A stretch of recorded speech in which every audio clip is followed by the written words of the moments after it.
morning, students. So we have discussed three compounds. This is the fourth one. So it is tetracyano nickel 2 ion. So this is the compound given.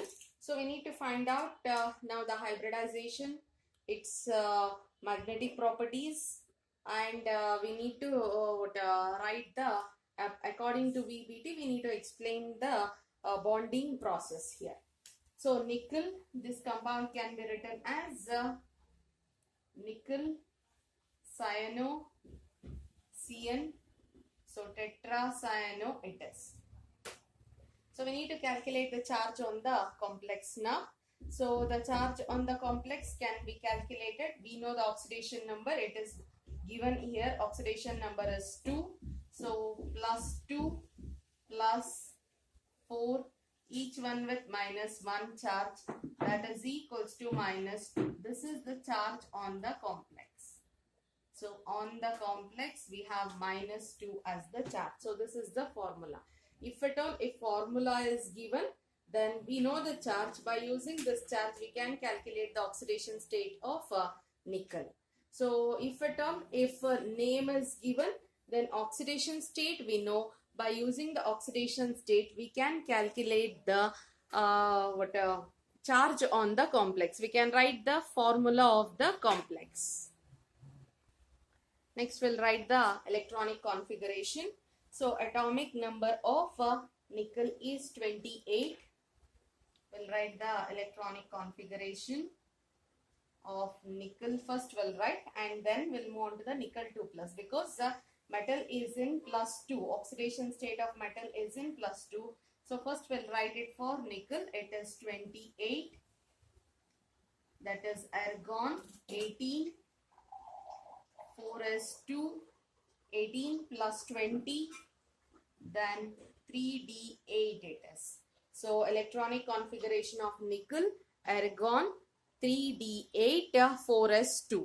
So 18 plus 2, 20, 20 plus 8, 28. So now electronic configuration of Ni2 plus. 2 electrons you should remove. 2 electrons will be removed from 4s level. That is argon. Outermost electron itself I should remove. So 4s electrons will be removed out. Then the remaining is argon with 3d8 is remaining. So 3d8 we shall fill the electrons in the orbital. That is electronic configuration of Ni2 plus is equals to, in the orbital form we are writing now.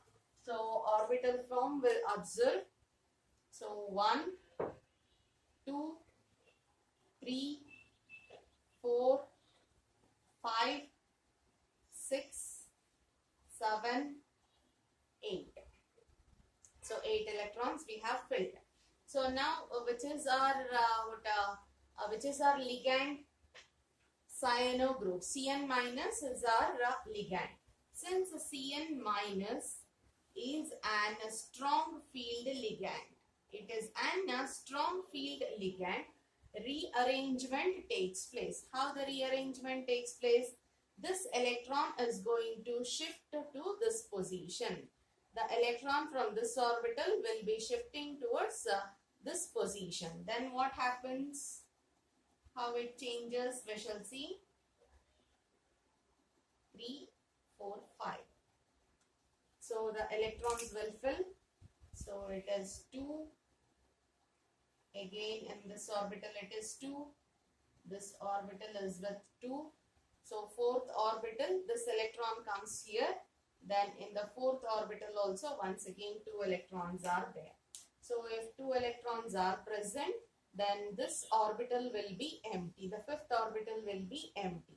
So the next is, yes it is, and we have p orbital. This is 3d, this is 4s, and this is the 4p orbital. Now how many vacant orbitals we need? So nickel needs 4 vacant orbitals because the coordination number is 4. So 1, 2, 3, 4. So 4 vacant orbitals are there.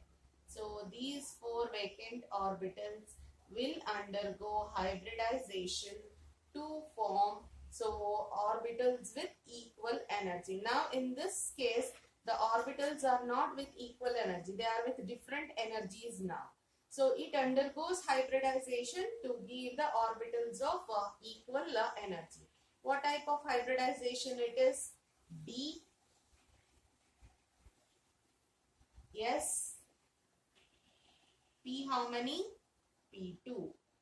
DsP2 hybridization. It is DsP2 hybridization. So 4 DsP2 hybrid orbitals are formed. 4 DsP2 hybrid orbitals are formed. So this hybrid orbitals, for this hybrid orbitals, 4 Cn minus will be donating the electron. Each one will be donating a pair of electron to it. Each one will be donating a pair of electron to it, and it will be forming an coordinate covalent bond with it. Likewise, 4 pair of electrons will be donated, and a metal and a ligand bond is going to form. So this is about hybridization. So nickel tetracyano nickel to ion. So it has an hybridization, that is it undergoes DsP2 hybridization. So in this DsP2 hybridization, so we have seen a few things. Cn minus is a strong field ligand. Then what are magnetic properties and all, what it is going to happen, we shall see. So last part is conclusion part.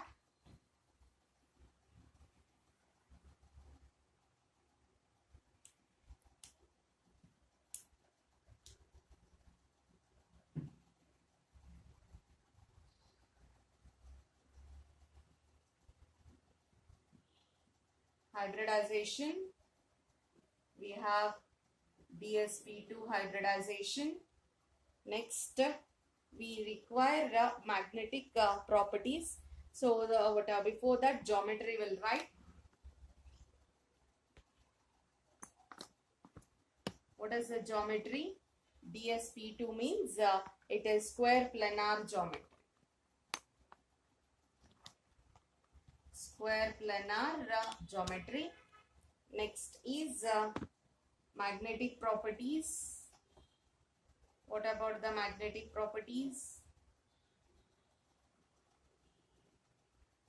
Magnetic properties, you can observe here, all the electrons are paired here. That means that it is diamagnetic in nature. It is diamagnetic in nature. If unpaired electrons were there, then it is paramagnetic. Don't check here, because when ligand approaches the metal, so the electron gets shifts, and in the complex it will be in this form. So that's why rearrangement takes place and all the electrons are paired up here now. So if paired electrons are there, then it is diamagnetic. Then what about the spin? Spin is low spin, because everything gets cancels with one another. Plus half, minus half, plus half, minus half, plus half, minus half. So everything gets cancels with one another. So we can say that it is an low spin complex. Low spin complex. And what about the orbital? So it is inner orbital. D is involved. 3D is involved. So we can say that it is inner orbital complex. It is inner orbital complex. So remember properly the things. So if the ligand is a strong field ligand, then it forms low spin complex and it will be inner orbital complex. Strong field ligand, rearrangement takes place. So D will be made vacant. If D is vacant, it forms inner orbital complex. If it gets paired up, then it forms low spin complex. So what a strong field ligand, low spin complex, inner orbital complex. weak field ligand, high spin complex, outer orbital complex. So these are the few things you should remember while answering this question. So this is about the four compounds. So we have studied the bonding of these compounds. We have studied next is limitations of VBT. So we have studied the postulates of VBT and the explanation on bonding and all. So now it is limitations of VBT, that is this also. So valence bond theory also has some drawbacks or limitations. It also could not able to explain. It also could not able to explain about the color of complexes. Color of the complexes it also couldn't able to explain. It also couldn't able to explain about the bonding in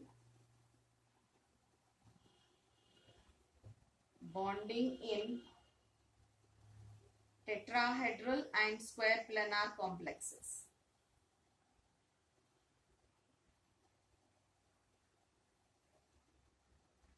Square planar complexes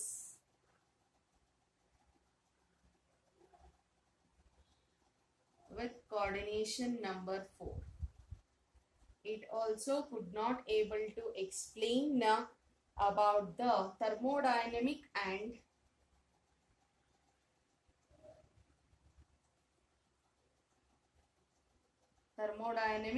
kinetic stabilities. So how it is thermally it is fit, or how it is stable. So all those things couldn't able to. Stabilities, thermodynamic and kinetic stabilities of the complexes.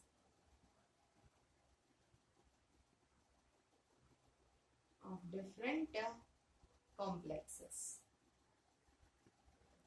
So it couldn't able to distinguish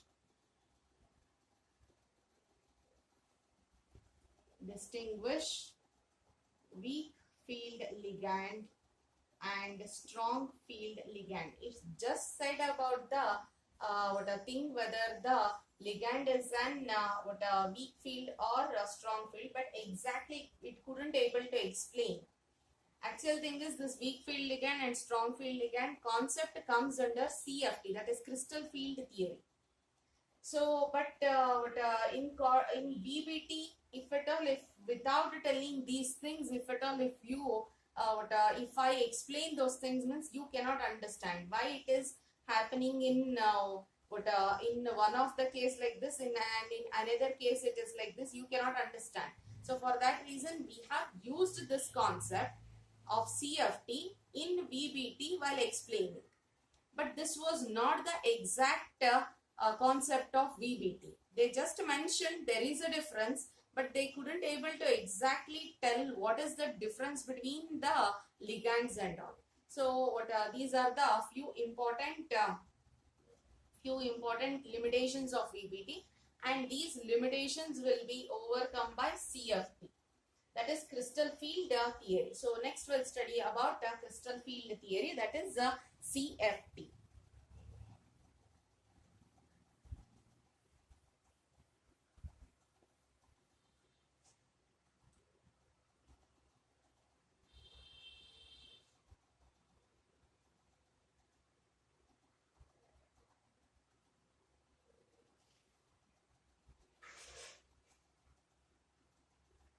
Crystal field theory, we can mention that one as a CFT. So CFT, observe properly what are the differences in VBT and what we are going to assume here in CFT. So these CFT or crystal field theory is being given by the scientists H. Bethel and V. Black. So these are the two scientists which have, they have given the explanation regarding crystal field theory. So what are the few important things which they have taken and which they have considered, we shall see now. So in case of VBT, in VBT, the bonding between the metal and ligand is considered as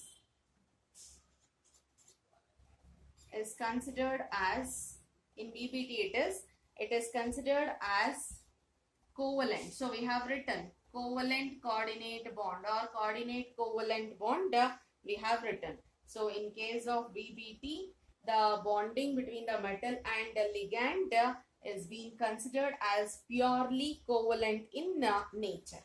But in case of CFT, so in CFT, the bonding is being considered as purely ionic. The bonding between the metal and ligand is being considered as ionic.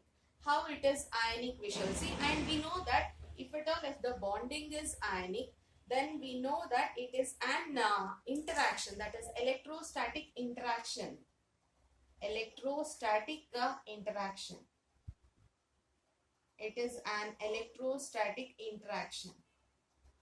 Ionic bond, in the sense it is an electrostatic interaction. So between electrostatic interaction between the metal and ligand it should be. So how it is undergoing an electrostatic interaction, we shall see. So metal will be positively charged. If the ligand is negatively charged, then there is, and this is a cation or positively charged ion. This is anion or negatively charged ion. There is an force of attraction between the positively charged ion and the negatively charged ion. We call that one as ion-ion interaction. Ion-ion interaction. Suppose if it is a metal and if the ligand is a neutral ligand should contain the lone pair of electrons on it. Then at that time the interaction will be, it is ion, and here we have a dipole. Here we have dipole interaction.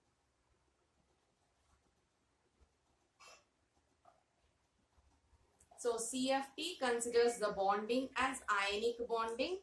Ionic bonding is nothing but it is the electrostatic force of attraction or interaction. So metal is positively charged. If ligand is a negative ligand, then the interaction is ion-ion interaction. And if the metal is a positively charged and the ligand is a neutral ligand, so we'll mention here it is an neutral ligand. Neutral ligand means it should consist of a lone pair of electrons. So lone pair of electrons, then the interaction will be ion-dipole interaction. So negative ligands, the interaction is ion-ion interaction, and the neutral ligands, it is ion and dipole interaction.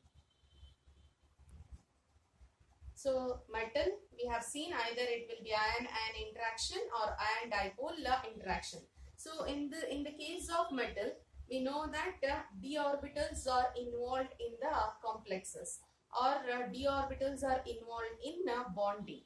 Then, so if the bonding d orbital is concerned, so always we have written all the d orbitals together only. So all the d orbitals, 5 d orbitals we have, and all those 5 orbitals also we have written in this form itself. So that is nothing but they have equal energy. So if it is togetherly, if it is written, it indicates that equal energy. Then the orbitals with equal energy are called as degenerate orbitals. They are nothing but degenerate orbitals. So the d orbitals have equal energy. So that's why we call them as degenerate orbitals. So these degenerate orbitals, so in the metal it will be approached by the ligand. Then what happens if the ligand is, so I'll be writing here, So these are the degenerate d orbitals. Degenerate d orbitals.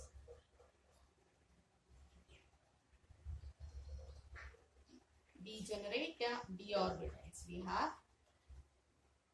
So if ligand starts approaching this one,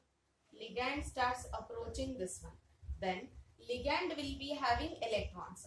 It may be either negatively charged or it has lone pair.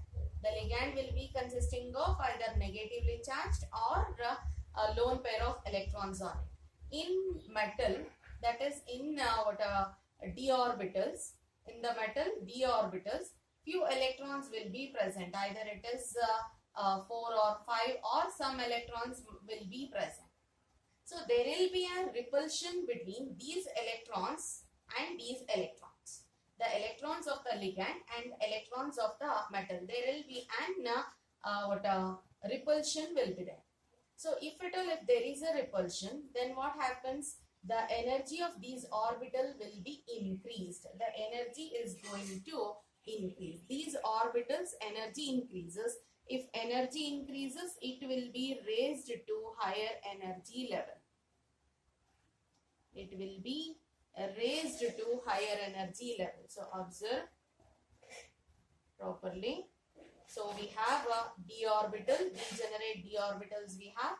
When ligand approaches the metal, ligand is with negative charge or it will be with lone pair of electrons. So in the metal, in d orbital, we have electrons there. So there will be an repulsion between the negatively charged or lone pair of ligand with the electrons of degenerate d orbitals of metal. So at that time, due to that repulsion, so it will be the energy of this orbital is going to increase, or this orbital will be raised to higher energy level. But all the orbitals of the metal or all the degenerate d orbitals are going to experience the same amount of repulsion. So because of which, so the increase in energy also will be similar. It experiences, all the orbitals will experience the same amount of energy. So it will experience the same amount of repulsion. So increase in energy also will be similar. Increase in energy also will be similar. But in case of d orbital, what happens is, so at this stage, that is ligand is approaching, but at this stage it had energy as raised, but the ligand is still more coming closer to the metal. So at this point, the ligand was just approaching. So just approaching led to the increase in energy, increase in the average energy of all the degenerate d orbitals. But when the ligand come very closer to the d orbitals, so at that time each orbital will be experiencing different amount of repulsions there. Why it is so is, d orbital consists of 5 different subshells. That is dxy, dyz, dzx, dx square minus y square, and dz square. So these 5 orbitals we have. In these 5 orbitals, so the energy experience, that is the ligand is coming very close now. The ligand is coming very closer to the metal or d orbitals. So at that time, the repulsions experienced by these orbitals will be different from these orbitals. Why it is so, we shall see in our next class.